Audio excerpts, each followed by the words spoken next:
Right now, in the waters off the Middle East, 3 American aircraft carriers are operating in the same theater at the same time. That has not happened casually. That has not happened by accident. 3 carrier strike groups, each one carrying enough firepower to level a small nation's military infrastructure in a matter of days, are positioned across the region simultaneously, and every single one of them is there because of one country: Iran. At the same moment, thousands of additional American troops have been flowing into the region for months, paratroopers from one of the most elite rapid deployment forces in the entire United States military. Marines pulled off amphibious assault ships, additional fighter squadrons, repositioned from bases in Europe. And on the ground, right now, in Kuwait, in Jordan, in Iraq, alarm systems are being tested, air defense crews are being put on their highest states of readiness, and government officials are openly telling their own citizens to brace for what comes next. Something is building. And if you look closely at the pattern, the language coming out of the Pentagon, the specific words used by America's own Secretary of Defense, and the sheer scale of hardware now sitting in the region, there is a very real possibility that what is coming will be described, in the words of the man running this war, as the largest volume of strikes since it all began. We are going to walk through exactly how we got here, because this did not happen overnight. This is the result of 5 straight months of escalation, retaliation, and counter-retaliation between the United States and Iran, a conflict that has pulled in country after country, that has already reshaped the balance of power across the entire region, and that now appears to be approaching another turning point. By the end of this video, you will understand why 3 carriers are sitting in these waters at once, why paratroopers from Fort Bragg have been sent halfway around the world, why Kuwait's air defenses were scrambling just yesterday, and why the answer to what happens next may be closer and more dangerous than most people realize. Let's start at the beginning, because the scale of what is happening right now only makes sense once you understand the road that led here. This conflict, which the United States military has been calling Operation Epic Fury, began on February 28, 2026, when the United States and Israel launched a coordinated wave of strikes against targets across Iran. These were not limited, symbolic strikes. According to reporting from multiple outlets at the time, the operation targeted senior Iranian military and political leadership directly, and it appears to have killed Iran's supreme leader, Ali Khamenei, along with a number of top government officials in the opening hours of the war. Israeli officials at the time described strong indications that Khamenei was no longer alive. The commander of the Islamic Revolutionary Guard Corps at the time, Mohammed Pakpour, was also killed in these opening strikes. Think about what that means for a moment. A government built almost entirely around the authority of a single religious and political leader lost that leader in the very first hours of a war. What followed was a scramble. By March 8th, Khamenei's son, Mojtaba Khamenei, had been elevated to the position of supreme leader, and other senior officials moved quickly to pledge loyalty to him in an effort to project unity. But behind the scenes, reporting described a leadership structure that was struggling, hampered by damaged communications infrastructure and what multiple outlets characterized as internal paranoia and power struggles among officials, trying to figure out exactly who was in charge. That is the government the United States has been fighting for the past 5 months. Not a settled, confident regime executing a clear strategy, but a leadership still trying to find its footing while under constant grinding military pressure. And the pressure has been enormous. By late March, roughly 4 weeks into the war, Central Command stated that American forces had struck more than 10,000 targets inside Iran. By the following week, that figure had climbed past 15,000. Admiral Brad Cooper, the commander of Central Command, stated at the time that 92% of the large ships in Iran's navy had already been eliminated. This was a campaign designed not just to punish Iran, but to systematically dismantle its ability to project military power beyond its own borders, on the ground, in the air, and at sea. Now here is where the story of troop movements really begins, because this war has never just been about airstrikes. From the very first weeks, the United States has been steadily building up its ground and naval presence across the region, in waves, each one larger than the last. The buildup actually started even before the war officially began. According to a detailed tracking effort compiled around the conflict, the United States began its largest military buildup in the Middle East since the 2003 invasion of Iraq, starting in late January of 2026, deploying air, naval, and missile defense assets as tensions with Iran escalated over its nuclear program, and a violent government crackdown on protesters inside the country that had already killed thousands of demonstrators. Multiple carrier strike groups began repositioning toward the region. Additional Patriot missile defense batteries were deployed. Naval special warfare units, including elements of the Navy's most elite counterterrorism forces, moved into the theater alongside more conventional Army and Marine Corps units. Once the war actually began on February 28th, that buildup accelerated dramatically. By mid-March, around 2,500 additional Marines had been dispatched to the region aboard a Navy amphibious assault ship, joining forces that were already there. Just weeks later, another wave followed, this time between 2,200 and 2,500 Marines from the USS Boxer Amphibious Ready Group and the 11th Marine Expeditionary Unit, marking the second major Marine deployment inside of a single week. By that point, reporting indicated the United States already had approximately 50,000 troops stationed across the Middle East, a number that continued to grow as the weeks went on. Then came the paratroopers.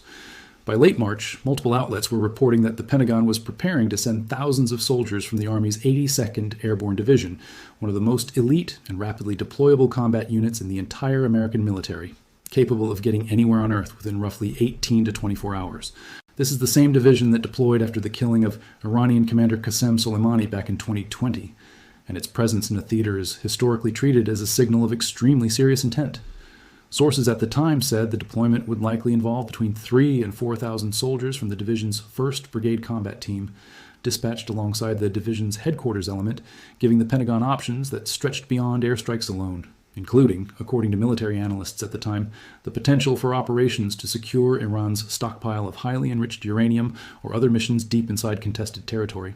And underneath all of that, throughout this entire period, reports surfaced repeatedly that the Pentagon was actively considering sending as many as 10,000 additional American troops into the region, a number that would represent one of the largest single reinforcements of the war.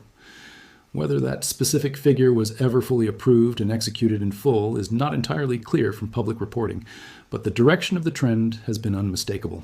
More troops, more ships, more aircraft. Every single month, without exception, since this war began. By the end of March, the naval picture alone had become staggering. The USS George H.W. Bush, one of the Navy's Nimitz-class carriers, departed Naval Station Norfolk in Virginia and set sail for the Middle East, becoming the third full-carrier strike group committed to the theater. It joined the USS Gerald Ford, operating in the Mediterranean Sea, and the USS Abraham Lincoln, operating in the Arabian Sea. 3 separate carrier strike groups, each one a mobile airbase carrying dozens of fighter aircraft, escort ships, submarines, and enough firepower to sustain a full-scale air campaign on its own, all committed to a single theater at the same time. Defense Secretary Pete Hegseth confirmed the Bush deployment personally, and reporting at the time noted that Trump administration officials were warning that the most decisive days of the war were still to come, even as thousands of additional ground troops continued flowing into the region for what officials described as possible on-the-ground operations. If you're finding this breakdown useful, and you want a clear, fact-based account of how this war is actually unfolded, rather than speculation dressed up as certainty, consider subscribing so you don't miss how this story develops next. Now let's fast forward, because the reason this story matters right now, today, is that the pattern we just walked through, escalation, pause, and then an even bigger wave of escalation, appears to be repeating itself again, and the scale this time may be larger than anything that came before it. Back on July 25th, after 13 consecutive nights of American strikes against Iran, the United States paused its overnight bombing campaign. Reporting at the time suggested this was not a gesture of goodwill so much as a practical necessity. Interceptor missile stockpiles, particularly the Patriot batteries that protect American bases and allied nations from incoming ballistic missiles, had reportedly been strained by months of sustained combat, and Admiral Cooper had reportedly recommended stepping back from the broader campaign in the Strait of Hormuz unless the United States was prepared to escalate further. Iran did not read that pause as an opportunity for peace. It read it as an opening. Just 3 days later, on the evening of July the 28th, the Islamic Revolutionary Guard Corps launched multiple ballistic missiles at American forces stationed in the region, an attack Central Command described bluntly as an attempted surprise attack. Every single missile was intercepted. Not one American service member was killed in that specific barrage. But the message from Tehran was clear. The pause was over, and Iran intended to keep fighting. The United States, alongside Saudi Arabia, answered immediately, striking Iran-backed militia targets across 7 Iraqi provinces in what was, according to available reporting, the first time American and Saudi forces had conducted joint strikes together inside Iraq during this entire war. At least 20 militia fighters were killed, with dozens more wounded, and Central Command stated the strikes were a direct response to more than 30 drone attacks directed by the Islamic Revolutionary Guard Corps in just the previous 72 hours. And that was only the beginning of what has unfolded since. In the days that followed, this war expanded even further, pulling in countries that had largely managed to avoid direct involvement up to that point. On July 30th, Egypt was struck for the first time since the conflict began, according to reporting that day, as the U.S.-Iran conflict continued pulling in more nations across the region. That same day, American overnight strikes on Iran reportedly killed a family, a couple, and their 2-year-old child in a home on Keshem Island, the largest island in the Persian Gulf, according to Iranian state media reporting on the incident. In southern Lebanon, Israeli forces stated they would remain in what they called a security zone and continue targeting infrastructure they said belonged to Hezbollah, warning that any rebuilding of the group's capabilities would not be tolerated. By July 31st, just one day before this video, the situation had escalated even further along multiple fronts simultaneously. Kuwait's defense ministry reported that an Iranian strike had hit a building belonging to a Chinese company in the northern part of the country, killing one worker and causing extensive damage.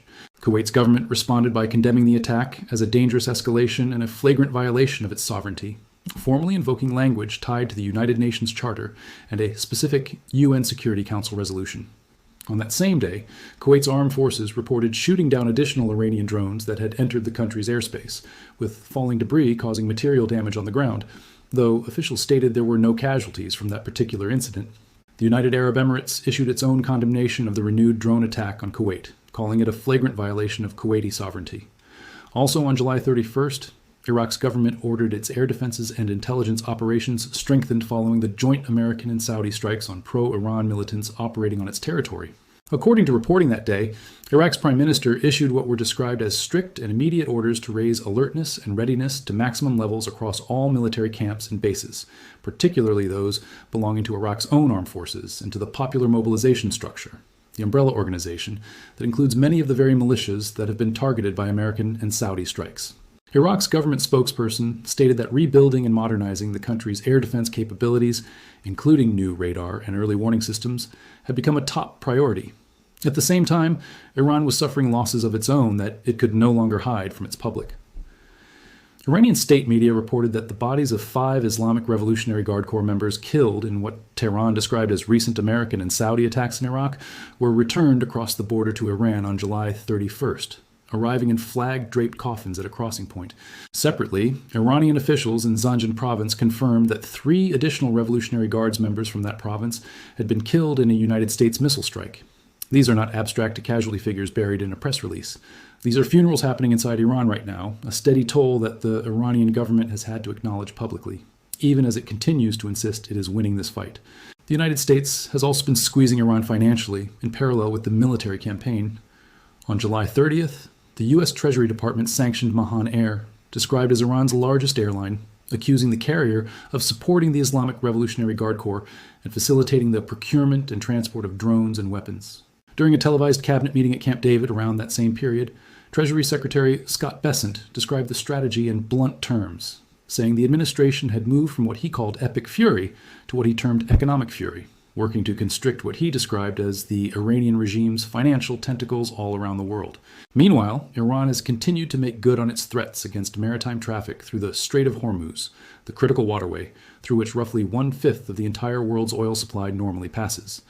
According to reporting from July 31st, the Islamic Revolutionary Guard Corps struck and halted 2 oil tankers attempting to transit the strait, while 4 additional tankers reportedly turned back after receiving Iranian warnings. Iran's government stated publicly that same day that transit through the strait remained impossible because of what it called the continued aggressive actions of American forces in the region, with Iran's Persian Gulf Strait Authority saying that permits for ships to pass would only be reviewed and issued gradually once what it called stability and calm were restored. Independent shipping data from that period showed vessel traffic through the strait remaining heavily depressed, with only a relative trickle of commercial ships attempting the crossing compared to normal conditions. To understand just how unusual this level of Iranian retaliation against neighboring countries has become, it helps to look at the toll documented in specific nations that never wanted to be part of this war in the first place. In Kuwait, tracked reporting on the broader campaign of Iranian strikes against the country describes Kuwaiti and American forces intercepting waves of Iranian drones targeting power stations and water desalination plants since the war began, with documented figures showing 97 ballistic missiles and 283 drones shot down over the course of the conflict. Despite that level of defensive success, the campaign has not been without cost. Reporting describes 7 soldiers killed in Kuwait, alongside dozens more wounded, 3 American F-15E fighter jets lost to friendly fire, a CH-47 Chinook helicopter destroyed, and separately, 4 service members killed with 77 wounded in connection with strikes tied to the broader campaign. It is a sobering illustration of how a war between two countries can inflict a heavy, ongoing toll on nations that share nothing more than geography with the conflict. Saudi Arabia has faced a similar pattern. Since the war began, tracked reporting on Iranian strikes against the kingdom documents, multiple retaliatory missile and drone attacks targeting Saudi oil refineries and other infrastructure, with Saudi Arabia reporting civilian casualties from these attacks, and the United States separately reporting 2 of its own soldiers killed and 29 wounded in the kingdom, along with 2 American aircraft destroyed and 5 more damaged during the fighting. These are not abstract statistics buried in a database. Every single number represents families, funerals, and communities across the Gulf that have been living under the shadow of this war for 5 straight months, even when the headlines back in the United States are focused elsewhere. It is also worth placing this current buildup in a broader historical context, because the United States has surged forces into this region before, though rarely at this scale. Back in 2019, during an earlier period of heightened tension with Iran, the Trump administration ordered an aircraft carrier strike group and a bomber task force to the region, describing the move as sending a clear and unmistakable message to Tehran that any attack on American interests would be met with what officials at the time called unrelenting force. That earlier deployment involved a single carrier group. What is happening right now involves 3 operating simultaneously, alongside ground force deployments that dwarf anything sent during that earlier period. The closest comparison available, based on the documented scale of ships, aircraft, and personnel involved, is the buildup that preceded the 2003 invasion of Iraq. And even that comparison likely undersells just how many moving pieces are currently positioned across this specific theater. There's also a reason the Army chose to send the 82nd Airborne Division specifically, rather than a more conventional infantry unit. This division exists, in large part, to serve as what the military calls an immediate response force, a brigade held in a constant state of readiness, specifically so that the United States always has a hard-hitting, rapidly deployable ground option available anywhere in the world, arriving within roughly 18 hours of an order being given. It is a designation that rotates between different brigades within the division over time, but the underlying mission never changes: be ready to go anywhere, with almost no notice, and be ready to fight the moment boots hit the ground. When a unit built specifically for that mission gets activated and sent into a theater, it does not necessarily mean an invasion is imminent, but it does mean that whoever is making these decisions in Washington wants every possible option immediately available, rather than weeks away. The carriers themselves deserve a closer look too, because the sheer capability represented by 3 of them operating together is difficult to overstate. Each Nimitz-class carrier and the newer Gerald Ford class typically deploys with an embarked air wing made up of several dozen strike fighters, along with electronic warfare aircraft, airborne early warning planes, and helicopters, all supported by an entire strike group of escort destroyers, cruisers, and often a submarine operating beneath the surface. A single carrier strike group alone represents one of the most powerful concentrated military forces on the planet. 3 of them, positioned across the Mediterranean, the Arabian Sea, and now joined by a 3rd group built around the bush, effectively means the United States currently has the ability to launch sustained combat air operations against targets across the entire region simultaneously, without needing to rely on land-based airfields that remain vulnerable to the very kind of missile and drone attacks Iran has been launching against American bases throughout this war. Now, here's where we have to be very careful, because not everything circulating about this conflict is reliable, and separating verified fact from speculation, propaganda, or outright fabrication has become one of the defining challenges of covering this war. According to a report from CBS News, a new artificial intelligence image editing tool from Google has complicated efforts to verify claims coming out of this conflict. The tool, according to that reporting, is capable of producing realistic but entirely false satellite imagery, including fabricated images showing damaged American aircraft and burn marks at Jordan's Muwafaq Salti Air Base, a facility that has faced repeated genuine Iranian attacks throughout this war, which makes fabricated damage especially believable and especially dangerous. Google has stated that AI-generated images produced with this tool include an embedded digital watermark that can be checked through its own verification tools, but the CBS report found that this detection system worked inconsistently, correctly flagging manipulation in one case, but failing entirely once an image had simply been cropped. In one instance, misidentifying a fabricated scene as an entirely different airfield located elsewhere in Iran. Iran has repeatedly released unsourced satellite imagery throughout this war, claiming to show destroyed American equipment, including previous claims of destroyed F-35 fighter jets at that same Jordanian base, claims that have not been independently verified.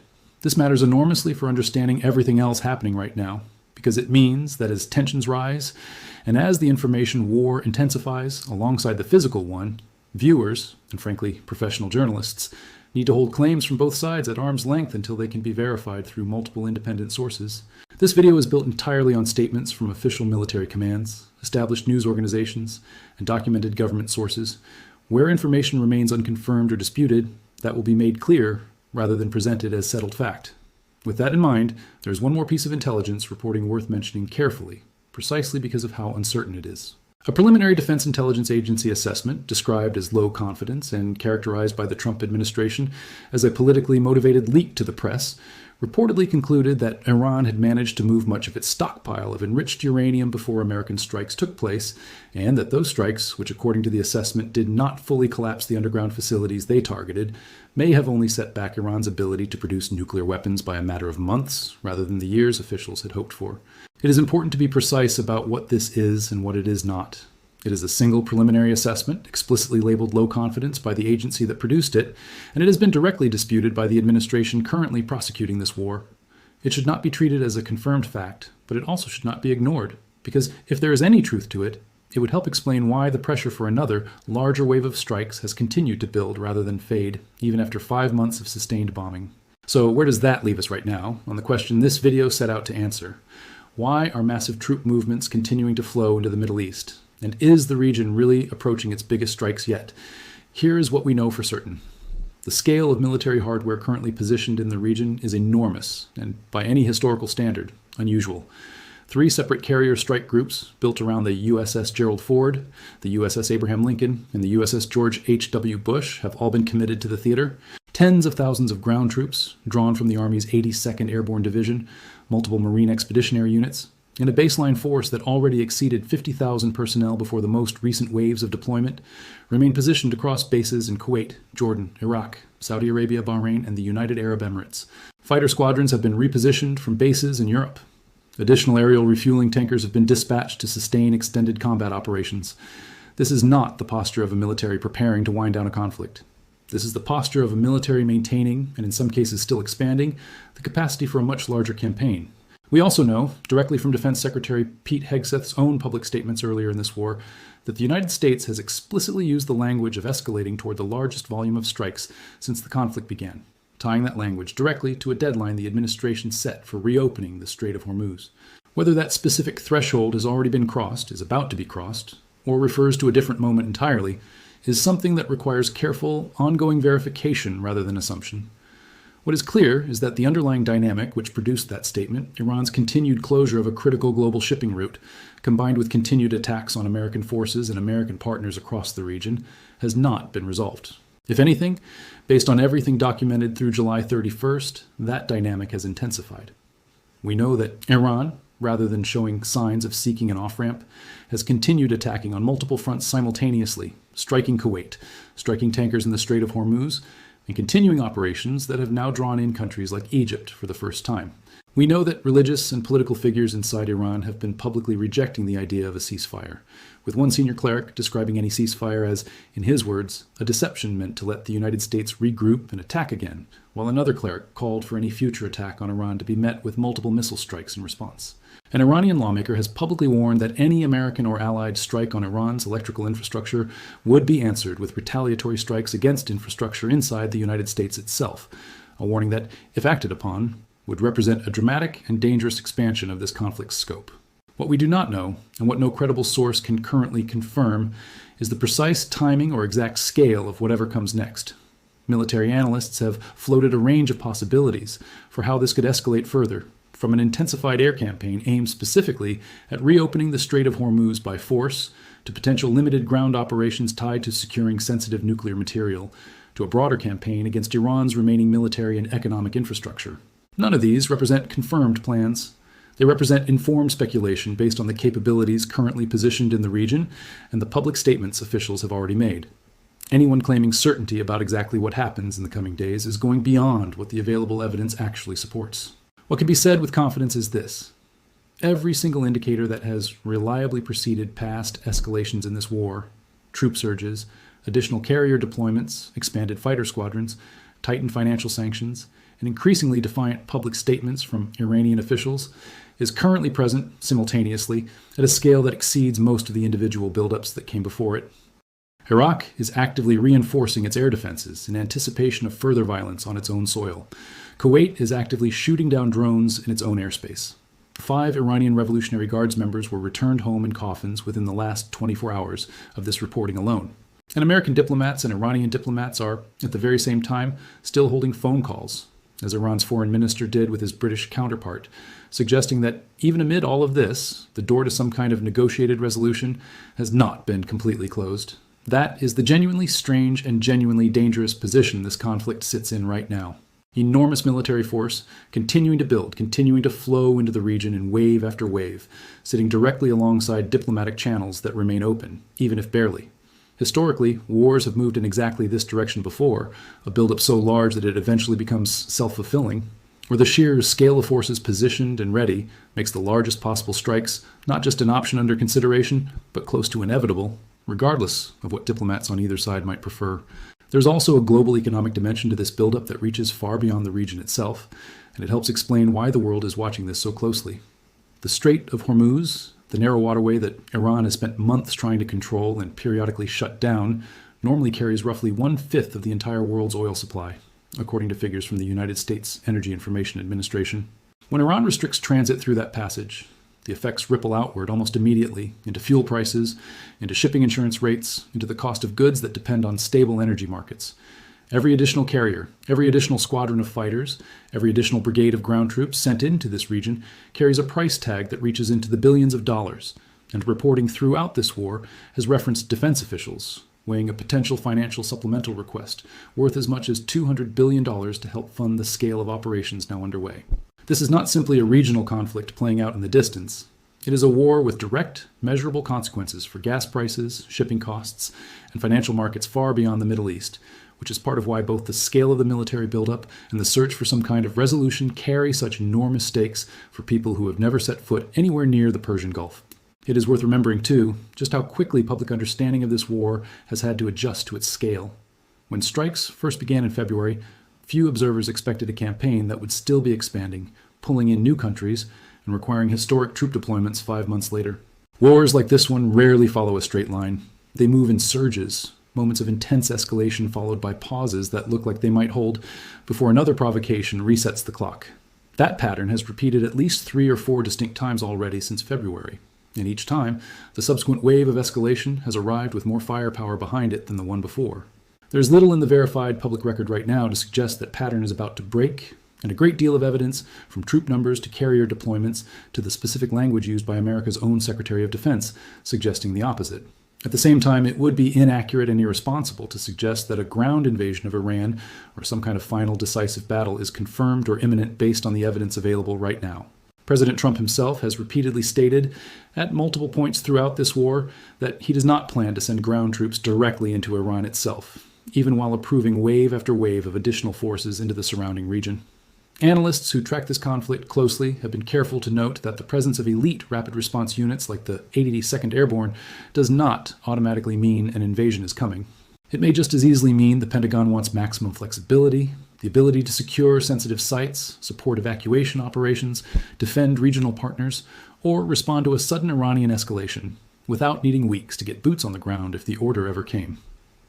The difference between having options and exercising them is significant, and right now, based on everything that can be verified, the United States appears firmly focused on building and maintaining those options, rather than committing to any single specific next step.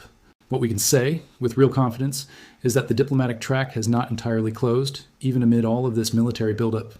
Phone calls between Iranian and British officials continued as recently as July 31st. Earlier in the war, Iranian and American sources described tentative outreach, and points of agreement floated during periods when both sides seemed to be searching for an exit ramp, even if those moments proved fragile and short-lived. Wars this large rarely end with a single dramatic turning point visible to outside observers in real time. They tend to end, when they do end, through a combination of military exhaustion, diplomatic pressure building quietly behind the scenes, and economic strain on both sides reaching a breaking point. All three of those pressures appear to be building right now, simultaneously, alongside the military buildup itself. 5 months ago, this war began with a single, devastating opening strike that killed a head of state and reshaped an entire government within hours.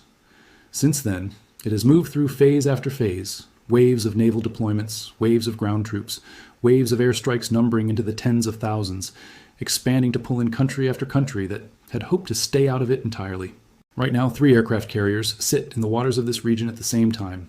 Tens of thousands of American troops remain positioned across half a dozen countries, and the language coming from Washington's own Secretary of Defense has already invoked the idea of the largest volume of strikes this war has seen.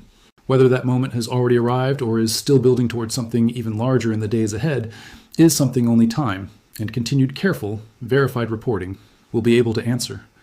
What is certain is that the region has not seen a buildup like this before, not at any single point since February 28th. And the ships, the paratroopers, and the fighter squadrons now positioned across the Middle East did not get there by accident. They got there because both sides in this war believe, for very different reasons, that the biggest moment of this conflict may still be ahead of them. For the families of American service members currently stationed at bases across Kuwait, Jordan, Iraq, and the wider Gulf, none of this is an abstract geopolitical story playing out on a screen. It is a spouse checking the news before bed, a parent watching for a name on a casualty report, a service member writing home between deployments that keep extending further than anyone originally planned. For the civilians living in Kuwait City, in the Saudi Eastern Province, in towns near Iraq's border, and now, following the events of July the 30th, in parts of Egypt as well, this war has become an unwelcome and unpredictable presence in daily life, one that arrived without their choosing, and that continues to expand into corners of the region that had hoped to be left out of it entirely.